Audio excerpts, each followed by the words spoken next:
And here we go with part 2 of the Akatsuki Gundam review. We just finished up with the Iwashi a couple of minutes ago. And I'm still in the mood to record, so we'll just move on to its sister, brother equivalent, the Akatsuki Gundam Shiranui variant.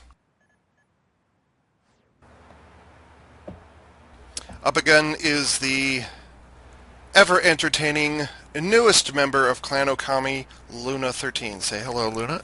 Hello. Hello, he says. Now die. I'm okay. Yeah, you thrones are second-rate pieces of shit. And you're ugly, too. Die. Boy, it's a good thing you're not fighting me, or I'd be in real trouble right now.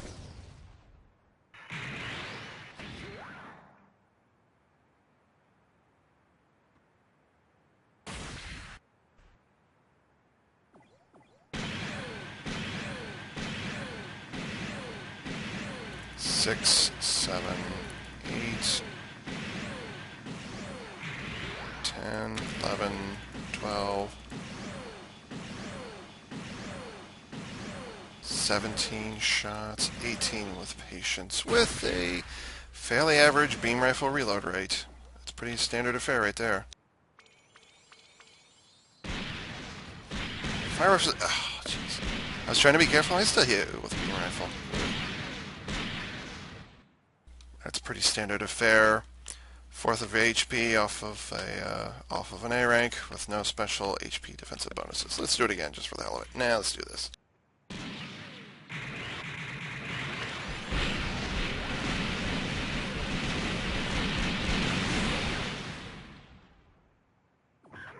About half your HP.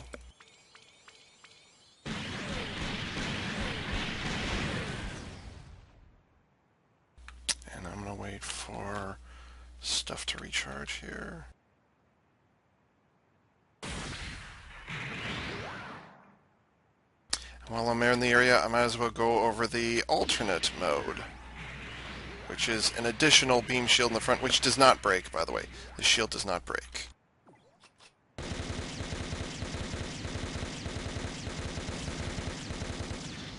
Eight shots. Common machine gun range right about there. About 12 shots to kill an A rank. And then these things, these are actually kind of nice, I like these. 1, 2, 3, 4 shots. 5 with a little bit of patience, and very much go out to long range. Even though it says they're medium range, they do very much go out to long range. So yeah, I would definitely count those long range. And then for the big part that everybody likes. I don't know why it has a beam spec, because I never used it in the show, but this has a beam special attack for some strange reason. I don't know, I don't get it, but whatever. I guess like the funnels are the ones doing the beam attack, I suppose. What's the difference between the weapons? You got this and you got this. So, yes. Luna, if you would be so kind as to drop me to 60% HP. Actually, 50%. I'm sorry, 50. Fine. Is that enough? Or one more? No, you'll see the first 50%. One more. Whoa, whoa, whoa. Okay, whoa, whoa. Not making this easy for me, are you? Okay. I can't help it. Swell has a heavy hand. Touche, bitch. The reload rate is incredibly fast. The reload rate's literally double, which it should be, which is really nice. So it's double reload rate. Reload rate on these is also really good too. So rather than having those hit 3 times, have them disappear, and then having to wait for them to come back, literally as soon as you throw them out, they just pop right back again immediately. It's a good way to distract people from you. Oh yeah, absolutely. And this, which ordinarily takes a really long time, now reloads like your average beam rifle. Now, Luna, if you would also be so kind as to shoot the shit out of me, please. Fangu, please. Fangu! Ghoul! Yeah, don't hit me. No. You ain't doing shit to me, Sherlock. Nope. I ain't doing nothing to you. Yep, that's because the Akatsuki Shiranui also has the Yata-no-Kagami, which is a perfect, 100% perfect beam reflection. Okay, now if you'd be so kind as to kill me. That way I can drop my full SP to 0, and I can test the boost duration properly. Now for boost durations. Now this is a paper, and I do have the 10% booster duration on there, so you know, or the 10% booster extension, so I'm not expecting it to be much different beyond that. Might be a hair longer on that, or I tapped it kind of late. Now, Luna dropped me down to 40%, so I have the Yata-no-Kagami.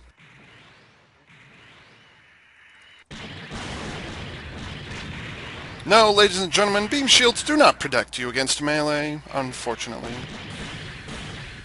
Ooh, that's good. Okay, I didn't say kill me. So, yes, thank you.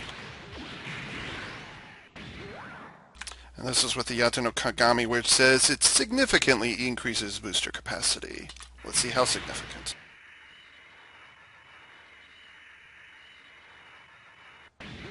Holy crap. Not quite as long as it is on the Iwashi, but definitely longer. Keeping in mind, ladies and gentlemen, this is a paper that we're boosting with here. How often do you see papers go around the corner?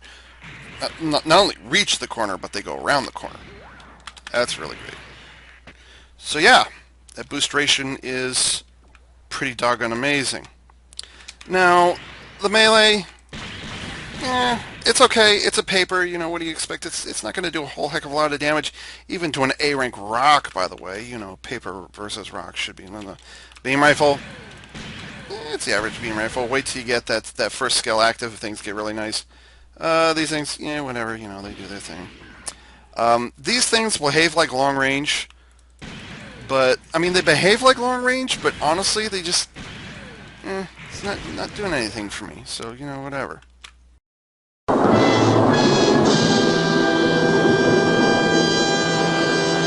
Face the storm!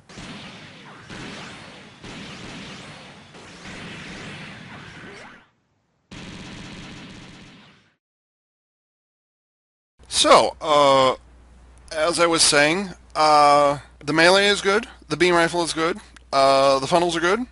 The machine guns, believe it or not, these actually aren't really strong. They have machine gun range, but it's not machine gun damage. Believe it or not, it's actually Vulcan gun damage. Because this actually doesn't have machine guns on it. It actually has just those two little Temple Vulcan guns. Which is... I would have preferred machine guns, but I kind of understand why they didn't. But it is nice that they gave us machine gun range rather than Vulcan gun range, which would have driven me banana. Just like the color of this thing was. Yes? What? Okay. So, and these should have been a long-range weapon. Well, actually, it is a long-range weapon, except it's got an M next to it, so I guess Zakutus can't really ignore it. It's classified as medium range weapon, but it very obviously goes out beyond visual range. So you're pretty much going to spend, the way I see it, you're going to spend most of your time in the alt mode as opposed to this normal mode, even though you've got amazing spam coming out of this, especially when you've got the skills active. The Hawk of Endymion? Hawk of Endymion. Endymion. Yes. Yeah, what they said.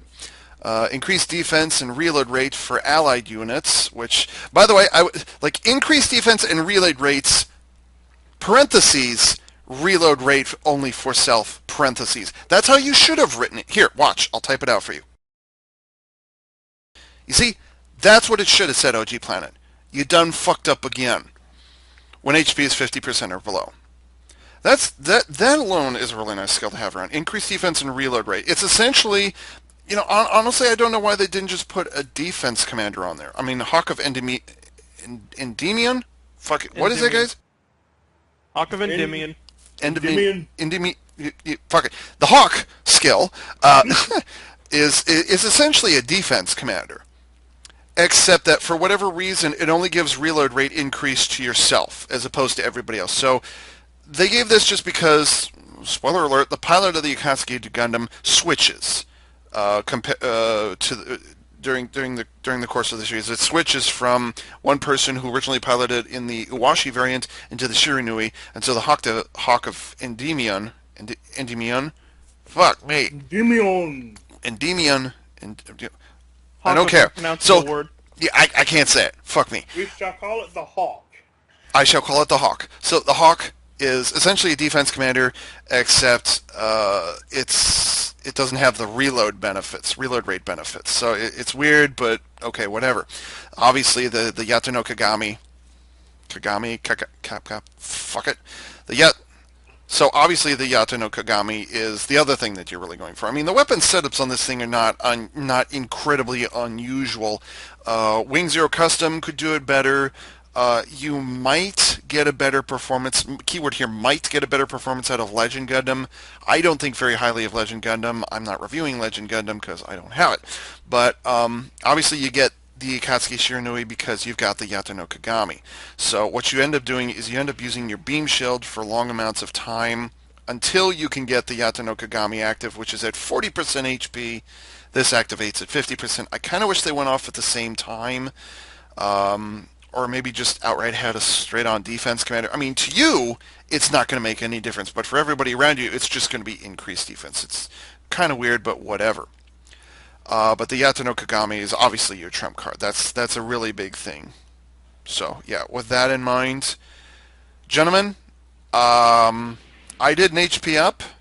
Oh, yeah, by the way, it's a paper. So I increased the booster duration, and I gave it unit defense. The damage, actually, the damage isn't really bad. It's kind of average on all the weapons that it has here. The boost duration, obviously, that's an issue. Excuse me.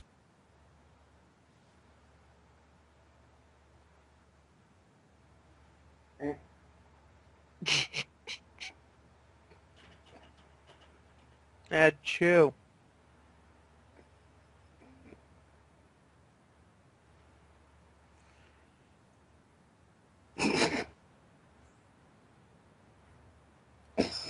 Give it a minute.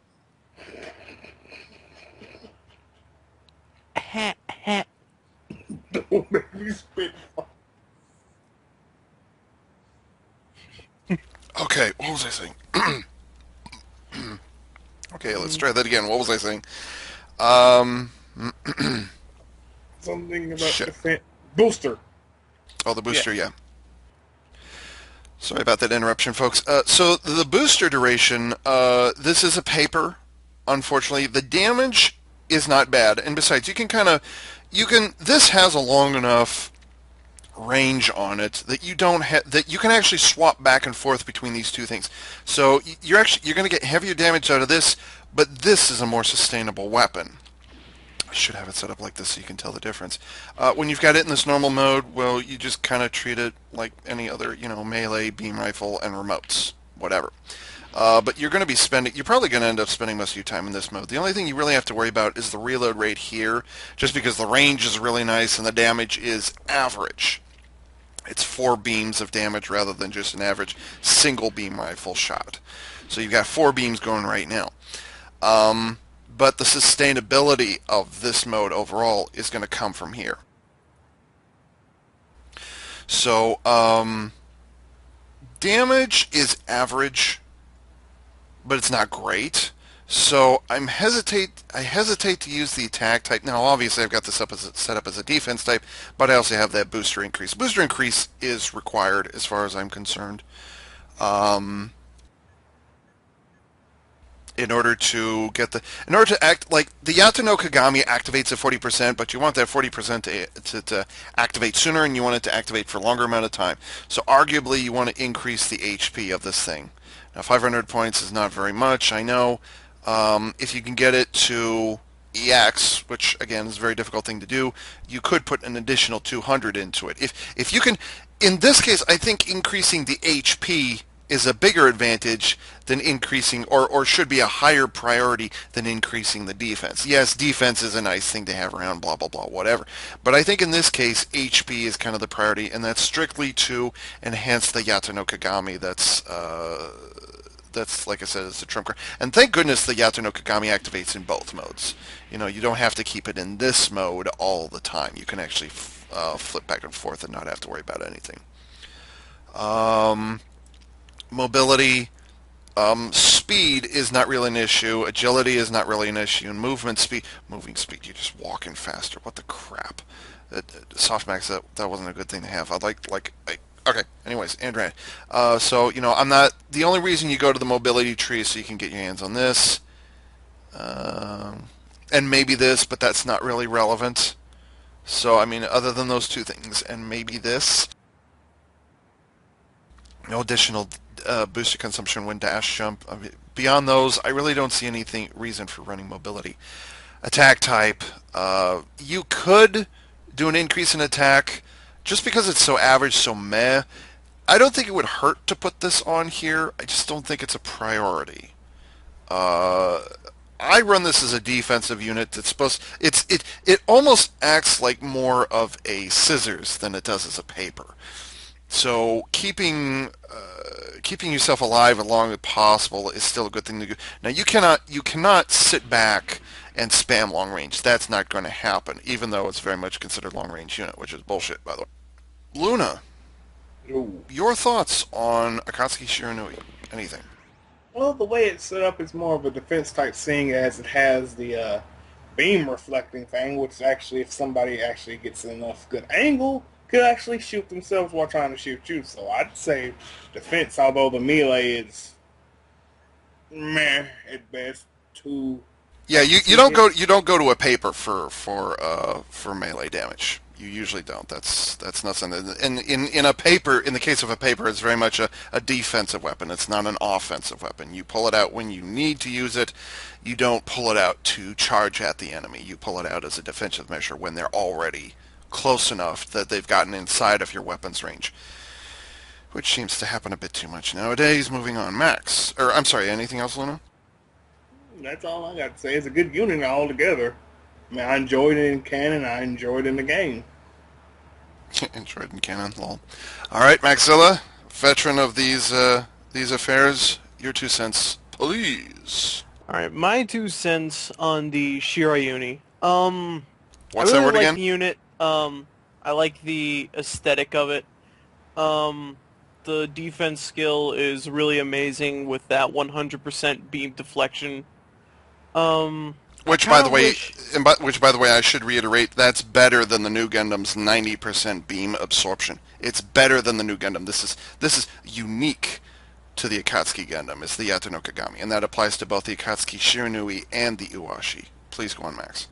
Exactly. But I kind of wish that its overall defense, aside from beam weaponry, was better. Like, it could survive the hit from missiles and ballistics a little bit better. But I will say it is a nice unit, and I like it far more than the Owashi for the fact that it has alt mode and that they gave the courtesy to give it a beam shield even if it doesn't have its skill yet, even though it's just from the front. Yeah, I agree. And the beam shield from the front, I can't remember. Did it have a 360-degree shield? Yeah, I think it did have a 360-degree shield because it defended the Archangel with it, or some battleship with it. That's right, it did. Yeah. So, this is, if anything, this is an abbreviated version of the what the Akatsuki Gundam Shiranui variant did in Seed Destiny. But really, a forward-facing shield probably was Softmax's way of deflecting any concerns about overpoweredness, or, you know, what's the point of having a perfect beam reflection at 40% if you're already going to have a beam absorption shield all the way around it already? So this is probably, I think they did something similar with, no they didn't, never mind. So yeah, that's what I'm thinking in terms of the beam reflection. But yeah, that beam reflection abilities, and not only is it a perfect beam defense, but once in a while those beam shots will actually be reflected back at the enemy that that fired them, which is rare but a nice little surprise. That it is. But I will say, this is one of Softmax's better jobs in interpreting a Gundam from a series into the game, which I am pleased about. Kind of wish its defense from ballistic weapons was a little bit better. Kind of wish its damage was a little bit better. But hey, it's a paper with funnels. What else is new? Um, Sure, right. overall, I like it. Yeah, I agree. This is one of the better Well, yeah, I think this is a good adaptation from screen to game. I think the Vulcan guns are played up a little bit here for the alternate mode, but for the most part, I agree with Max. This was a good transition. Do you guys have any alternative suggestions for builds here? No, I'm content with the defense build, seeing as it's more of a support unit than anything. Yeah, Mm, go ahead. I don't know if I would have anything different for a build. Personally, maybe a build that was more suited to defend against ballistic weapons would be better, or maybe a build more focused on just going complete offensive, considering you have that beam reflection, and a lot of people mainly focus on beam weapons. That is true. Yeah. I didn't really give that much thought. Would it be enough, Max, to do just this little 3% up, or do you think it's worth it to sacrifice the defense in favor of attack? Personally, I think when dealing with offense, it's sort of all or nothing. That little 3% increase from the um what is it in the defense tree is just it's nothing. Why do we even need it? Mm-hmm. Why is it even there? Well, it's there because it's in the mobility type. It's there because it's in the balance type. It's there because it's in the defense type. Yeah, I mean, well, I mean, to be fair, Max, there does have to be an advantage to the attack type. So, there it Yeah, is. yeah. It's nice they provide it in all the others, but, attack type has to have a reason for it to be there. So beyond that little mechanic, I think that's about it. Combination, I really like using it. I probably won't combine it anytime soon, but I, I I might pair this up with the regular Akatsuki Iwashi, although in missions in PvP, when I choose to bring out an Akatsuki, I immediately think Shiranui. I immediately think this version of it. With the sticker placement, you've got it on each shoulder. And then, just like with the Akatsuki Iwashi, the Akatsuki Shiranui has a unique sticker, and it sits right there. It's real tiny. You can't see. By the way, ordinarily you know that the Akatsuki is gold. How are you supposed to see this tiny-ass little sticker sitting on his tiny little ass right there, Just Look up saying. logic. Yeah, that's a pretty good answer. And painting, I intentionally painted this. This is nice. This is one of the few duplicates in SDGO. There's multiple versions of the same mobile suit, or in some cases mobile armor. This is one of the very few where you can paint it up identical to the Uwashi. You can paint it up identical to the other version. Even though it's a variant, you can still paint it up in an identical way. I assure you that my Akatsuki Shiranui is identically painted up to my Akatsuki Iwashi. So I'm really glad they decided to do that as opposed to, I mean, these are, they are what they are, and these are usually colored up on the backpack of the Iwashi. But on the Shiranui, thankfully, they don't have some random little thing here, down here, or up here, or wherever mixed in with the remote weapons. I'm really, really glad they did that. Just stacked it all right there. No, I take it back. There is a difference. The shoulders on the Iwashi are painted separately from the rest of it. So this isn't... I apologize. I actually goofed that up right at the end there. The white, I actually migrated that from somewhere else. That's usually red. Such as that. Let's see. Usually you end up with this, and I can't remember. Is the chin red as well? The chin's red. Yeah, the chin is red. I think. That doesn't look right for some reason. I don't know. Was it white? It was red. Oh, no, it's yellow. It's usually yellow. that's orange. So yellow goes there. Yeah, kind of. Maybe I should reverse these. And then do the orange. Wait, no, reverse. Put that there, and then yellow goes here. There we go. Now it looks normal. And then blue eyes. I really like this blue. This J2 is just magnifique when it comes to painting blue eyes. Really nice. So that's what you usually get with the Shiranui. That coloring right there. And by the way, you see, there's the decal. Just completely disappears on the standard Akatsuki. Poof, And then just because gone. it... I was saying poof, gone. Yeah, poof gone, exactly. Doesn't help when you put a polisher on that. By the way, notice you put a polisher on it, and that nice bright yellow completely gets dull and boring and whatever. Let's see, I've got a polisher 100. There it is. The one that everybody wants. And it just gets darker. You see, I don't get that. Whatever. But anyways, gosh, we've really dragged this out. And so, with that, Maxilla96, as always, it's a pleasure. And to the newest member of Clan Okami, Luna13, thank you very much. And this is Ava Unit 4A saying thanks for tuning in.